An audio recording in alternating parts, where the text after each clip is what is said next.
जोधपुर के भोपालगढ़ में पंचायती राज चुनाव के तीसरे चरण के मतदान उत्सुकता के साथ शुरू हुए। वहीं मतदान केंद्र पर युवा, महिला और बुजुर्ग सभी बढ़ चढ़कर हिस्सा लेते हुए नजर आए।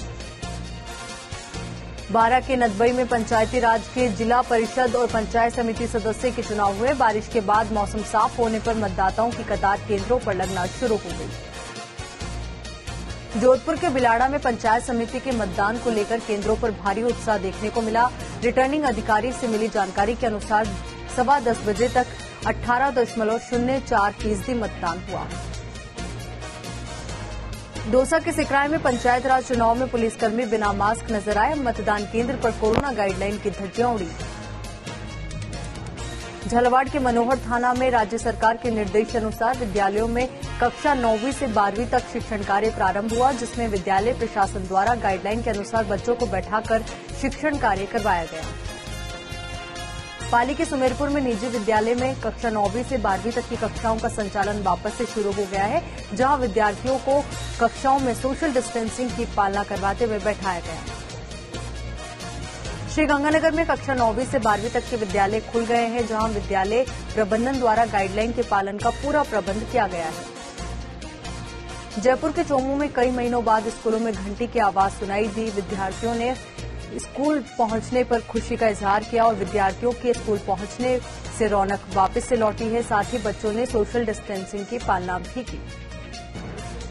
सीकर में दूसरे दिन भी बरसात का दौर जारी रहा। इंद्रदेव के मेहरबान होने से फसलों को जीवनदान मिला। किसानों का कहना है कि ये बरसात अमृत के रूप में काम करेगी। कोटपुतली के सरदार राजकीय सीनियर सेकेंडरी स्कूल में कोरोना गाइडलाइन की पालना की गई। प्रत्येक क्लासरूम में बच्चों के बीच 2 गज की दूरी का ध्यान रखा गया। वहीं स्कूल खुलने के साथ ही बच्चे भी उत्साहित दिखाई दिए। सीकर में स्कूल कोरोना गाइडलाइन एडवाइजरी के साथ शुरू हो गई है। बच्चों को लंबे समय से स्कूल खुलने का इंतजार था। अब शहर में एक अलग ही माहौल देखने को मिल रहा है। डूंगरपुर में 84 के सभी स्कूलों में कोविड गाइडलाइन के साथ पढ़ाई शुरू हुई। साथ ही 50-50% के तर्ज पर बच्चों को अध्ययन करवाया गया। नागौर के पर्वतसर में झालरा सरपंच रूपाराम डूडी और उनके साथियों ने रामदेवरा में पैदल पहुंचकर बाबा रामदेव के दर्शन किए। वहीं उनके गांव पहुंचने पर ग्रामीणों ने उनका जोरदार स्वागत किया। उदयपुर के कुराबड़ में चोरों ने एक व्यवसायी की दुकान को निशाना बनाया। दुकान से 50,000 रुपए का माल लेकर फरार हो गए। नागौर के लाडनू में पार्षद ने ईओ और अध्यक्ष को पत्र लिखा। अतिक्रमण हटाने और जलदाय विभाग पर सफाई कर्मचारी नियुक्त करने की मांग की। नागौर के लाडनू के बस स्टैंड से एक युवक को अवैध शराब बेचने के आरोप में गिरफ्तार किया गया। पुलिस ने युवक से देशी शराब भी जब्त की। डूंगरपुर के 84 में कल्याण धाम बांसिया में लोक देवता गोगा बाऊजी का जन्मोत्सव धूमधाम के साथ मनाया गया। इस दौरान बड़ी संख्या में श्रद्धालु मौजूद रहे। नागौर के लाडनू में लोडसर गांव के ग्रामीणों ने गांव में हो रही अवैध खनन और माफियाओं को लेकर विरोध प्रदर्शन किया और एसडीएम अनिल कुमार को ज्ञापन सौंपकर गांव की गोचर भूमि को अतिक्रमण मुक्त करवाने की मांग की। नागौर के लाडनू के ग्रामीणों ने एसडीएम को सरकारी भूमि का पुनः नापकरण करवाए जाने को लेकर ज्ञापन सौंपा। गांव की सरकारी गोचर भूमि का नापकरण करवाकर अवैध कब्जे हटवाने की मांग की थी। नागौर के डेगाना और हिसार के बीच चल रही डेमू अब 2 सितंबर से जोधपुर से चलेगी। पहले ये ट्रेन जोधपुर डेगाना के मध्य इंटरलॉकिंग कार्य के कारण रद्द हो गई थी। नागौर के लाडनू में बाइक का संतुलन बिगड़ने से एक महिला सहित 2 लोग घायल हो गए, जहां एक की हालत गंभीर होने से डॉक्टर ने हाई सेंटर रेफर कर दिया है। जयपुर के चोमू पुलिस ने 15 स्थायी वारंटियों को गिरफ्तार किया और अन्य वारंटों को निस्तारण करने में सफलता हासिल की है। बारां में एक मेडिकल व्यवसायी से 1,25,000 रुपए की लूट हुई। सूचना पर पहुंची पुलिस ने सीसीटीवी फुटेज के आधार पर मामले की जांच शुरू कर दी है। बाड़मेर के कल्याणपुर में विश्नोई समाज का वन्यजीव प्रेम अनूठे अंदाज में देखने को मिला। यहाँ के लोग जीव जंतुओं का पालन परिवार के बच्चों की तरह करते हैं और वन्य प्राणियों की सेवा ही सबसे पहला कार्य मानते हैं। नागौर के मेड़ता में आजादी के अमृत महोत्सव पर औषधीय पौधों का वितरण किया गया। इस अभियान के तहत देशवाल गांव में 1600 औषधीय पौधे बांटे गए। झालावाड़ के एसआरजी अस्पताल की अचानक बत्ती गुल हो गई, जिससे अस्पताल में अंधेरा छा गया और सन्नाटा पसरा रहा। जैसलमेर के पोखरण में भाजयुमो के राष्ट्रीय कार्यकारिणी के सदस्य आईदान सिंह भाटी का भव्य स्वागत हुआ। भाटी का दिल्ली से पोखरण पहुंचने पर भाजपा कार्यकर्ताओं ने जगह जगह भव्य स्वागत किया। कोटा की महावीर नगर थाना पुलिस ने व्यापारी पर जानलेवा हमला कर नकदी लूटने वाले 4 बदमाशों को गिरफ्तार किया। फिलहाल पुलिस पकड़े गए आरोपियों से पूछताछ कर रही है। भरतपुर के कामा में नाली से पानी निकासी को लेकर 2 पक्षों में लड़ाई हो गई। इस दौरान एक महिला सहित 6 लोग घायल हो गए। राजसमंद के बरार में चोरों ने मिनी बैंक और दुकानों में चोरी की। घटना की सूचना पर पुलिस ने मौके का मुआयना किया। नागौर में डीडवाना विकास परिषद समिति द्वारा संचालित श्री बांगड़ महिला महाविद्यालय में प्रवेश उत्सव 2021 मनाया गया। इस दौरान महाविद्यालय में प्रवेश लेने वाली छात्राओं का तिलक और माला के साथ स्वागत किया गया। झुंझुनू के चिड़ावा में श्री श्याम सखी दरबार की ओर से जन्माष्टमी के पावन मौके पर कान्हा सजाओ प्रतियोगिता का ऑनलाइन आयोजन हुआ, जिसमें ग्रुप की महिलाओं और उनके बच्चों ने उत्साह के साथ भाग लिया। नागौर के परबतसर की 2 ढाणियों में अज्ञात चोरों ने 4 घरों में चोरी की वारदात को अंजाम दिया। इस दौरान प्राथमिक आकलन के आधार पर चोरों ने 5 तोला सोना, 1 बाइक और लाखों की नकदी पर हाथ साफ कर लिया। फिलहाल पीड़ित चोरी हुए सामान का पूरा आकलन करने में जुटे हुए हैं। उदयपुर के सायरा में ढोल गांव के परता जी की भागल में 10 फीट लंबा अजगर निकलने से हड़कंप मच गया। सूचना पर पहुंचे ग्रामीणों ने करीब 2 घंटे की कड़ी मशक्कत के बाद अजगर को पकड़ा और सुरक्षित जंगल में छोड़ा।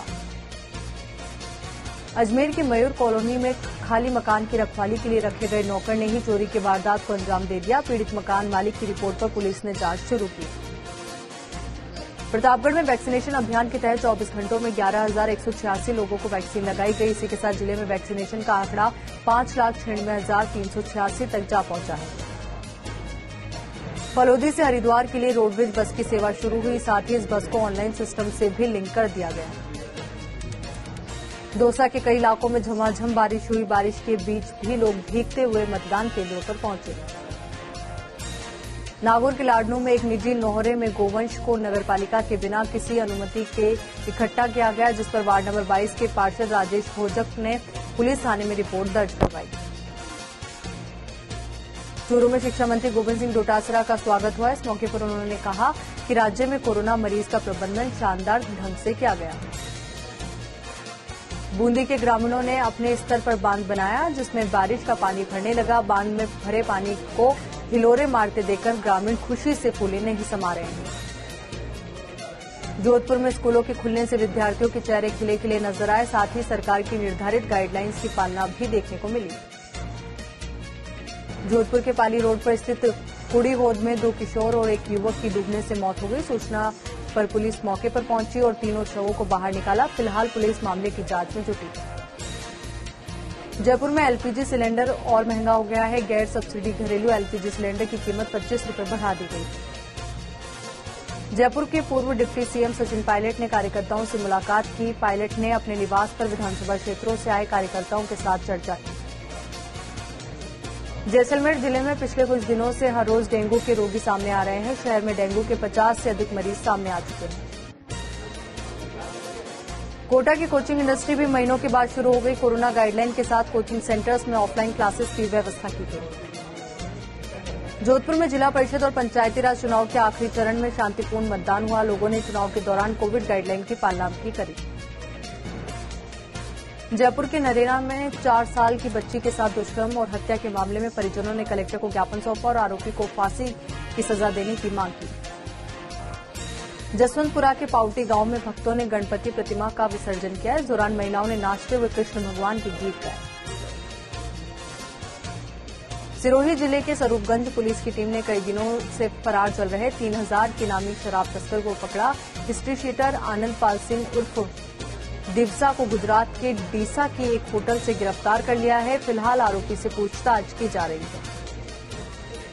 सीकर के सांगलिया धूनी में भाजपा प्रदेशाध्यक्ष सतीश पूनिया पहुंचे और धूनी के पीठाधीश्वर ओमदास महाराज से आशीर्वाद लिया। साथ ही पूनिया खिवादास जी महाराज की बरसी कार्यक्रम में भी शामिल हुए। राजसमंद में काकरोली की तृतीय पीठ द्वारिकाधीश मंदिर में कान्हा के जन्म के बाद नंद महोत्सव का आयोजन किया गया, जिसके तहत गोस्वामी परिवार से यशोदा माता और नंद बाबा का श्रृंगार किया। भीलवाड़ा में 6 महीनों से बंद उच्च माध्यमिक विद्यालय 1 सितंबर से राज्य सरकार के आदेश पर खुले। इसको लेकर विद्यालयों में सभी तरह की तैयारियां पूरी तरीके से देखने को मिली। बारां में भाजपा कार्यकर्ताओं ने जिला कलेक्टर कार्यालय के सामने नारेबाजी कर प्रदर्शन किया। बारां पुलिस पर पूरी तरह से भ्रष्ट होने और कांग्रेस कार्यकर्ताओं के साथ मिलकर भ्रष्टाचार को बढ़ावा देने का आरोप लगा। जयपुर के चोमू में कार और बाइक की जबरदस्त भिड़ंत हुई, जिसमें बाइक सवार युवक की मौत हो गई। सूचना पर पुलिस मौके पर पहुंची और शव को अस्पताल की मोर्चरी में रखवाया। वहीं बाइक और कार को जब्त कर मामले की जांच शुरू कर दी। सांगानेर में वाटिका के आसपास हुई बारिश ने किसानों को बड़ी राहत दी। अच्छी बारिश से किसानों के चेहरे खिले और लोगों को गर्मी से राहत मिली। उदयपुर के मंदिरों में जन्माष्टमी की धूम रही। इस मौके पर भगवान लड्डू गोपाल का विशेष श्रृंगार किया गया। साथ ही श्रद्धालु कृष्ण भजनों पर जमकर नाचे। सीकर में भारतीय ट्रेड यूनियन ने रैली निकालकर श्रम कार्यालय के सामने प्रदर्शन किया और श्रम कानूनों की पालना कराने की मांग की। चूरू के धुआंधर बाबा मंदिर में जन्माष्टमी पर्व पर बर्फ की सिल्लियों से शेषनाग बनाया गया। साथ ही भगवान श्री कृष्ण की झांकियों से मंदिर में रंगारंग कार्यक्रम का आयोजन किया गया। डूंगरपुर में शराब के सरकारी ठेके के गोदाम से शराब गुजरात तस्करी किए जाने का मामला सामने आया। पुलिस की स्पेशल टीम ने धम्बोला थाना क्षेत्र के सरथुना गुजरात बॉर्डर पर शराब से भरी एक कार को जब्त किया और चालक को गिरफ्तार कर जांच शुरू की। बाड़मेर के समदड़ी के जेठंतरी गांव में श्रीकृष्ण जन्माष्टमी का पर्व हर्षोल्लास के साथ मनाया गया। श्रद्धालुओं ने व्रत रखकर मंदिर में पूजा अर्चना की। चूरू में दूधवा खारा पुलिस के थानाधिकारी रामविलास बिश्नोई ने अपनी टीम के साथ आरोपी मदन लाल उर्फ मदिया को गिरफ्तार किया और 24 बोरों में से 3 क्विंटल 36 किलो करीबन 17 लाख रुपए का डोडा पोस्त बरामद किया। पाली के सादड़ी में श्री यादव प्रजापति युवा संगठन के तत्वाधान में कृष्ण जन्माष्टमी का पर्व मनाया गया। पुजारी मनरूप महाराज ने लड्डू गोपाल की पूजा अर्चना कर महाआरती का आयोजन किया। करौली में आराध्य देव मदन मोहन जी के मंदिर में कान्हा जन्म के उपलक्ष्य में छाक उत्सव का आयोजन हुआ। मदन मोहन जी मंदिर के सोल ट्रस्टी और राज परिवार प्रमुख केसी पाल ने श्रद्धालुओं को छाक लुटाई।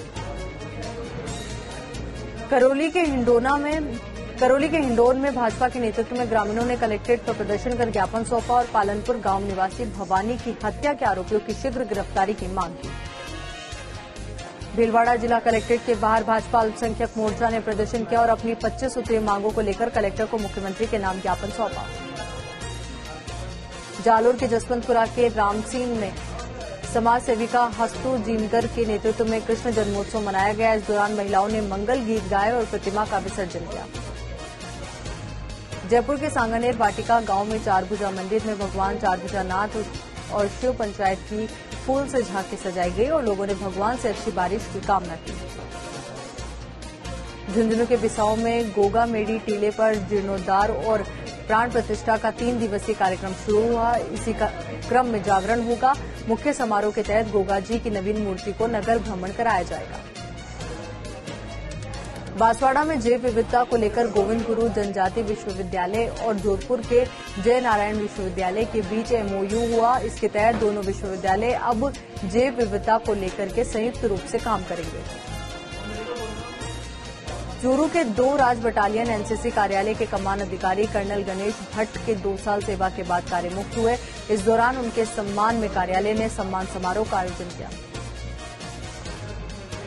अजमेर में किशनगढ़ विधायक सुरेश टांक कलेक्ट्रेट पहुंचे। चारागाह भूमि को अवैध रूप से औद्योगिक उपयोग के लिए आवंटन की कार्यवाही प्रक्रियाधीन है।